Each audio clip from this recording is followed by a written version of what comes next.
سلام خدمت همه دوستای عزیز. خدا کنه همیشه خوب و خوش و خرم باشین. دوستان عزیز، کد دینیس بر شما آماده کردن که رجستر فوق العاده عالی داره. فقط عذرخواهی میکنم جایی که اصلا سر صدا زیاده، صدای بازی رو هم کلا قطع میکنم که راحت بتونیم بازی کنیم. بریم برای تست دینیس و کد دینیس هم وسط گیم پلی برای شما قرار میدم. خدا کنه خوش شما بیایه. خب دوستا، لیتس گو. رفیق محمد موقع درخواست بریم ببینیم چه میشه.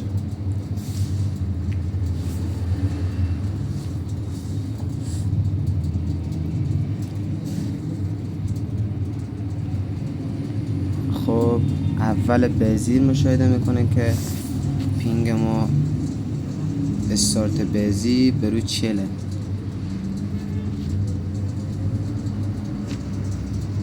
به ادامه بازی بریم رجستر هم چک کنیم ببینیم چجوریه، میشه آیا گیم بازی کرد یا نه.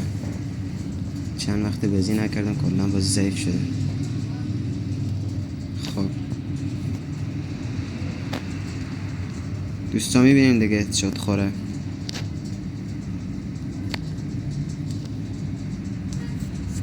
نید ننداز.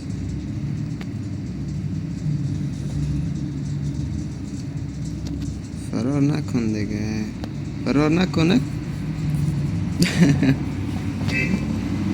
خب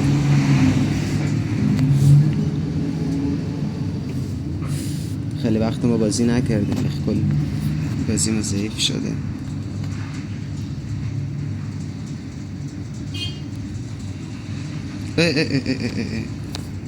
ای بابا. دوستان عزیزی که میبینین زود مار میزنم به خاطر از این نیه که از DNS خدای نکرده بد باشه، به خاطر از اینه که استریم ریکورد آمدیم از بالای بعضی ویدیو میگیریم، به خاطر همون گوشی کمی ضعیف کرده. گوشی من چندان قوی نیه.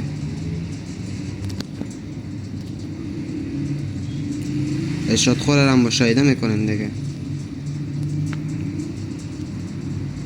چون فیس پایین آمده به خاطر ویدیو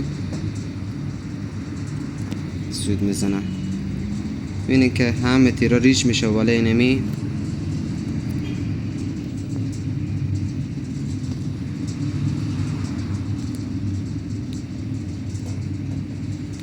خب عالی، جی دو تیر. این دیگه هدشات زنه، کاملا هدشات میخوره، کاملا هدشات.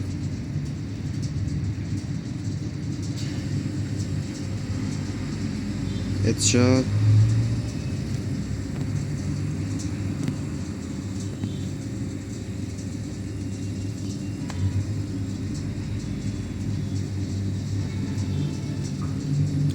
دوستان عزیز، اشتات خور فوق العاده عالی داره. کلا هر چی تیر میزنین ریش میشه به بالای انمی.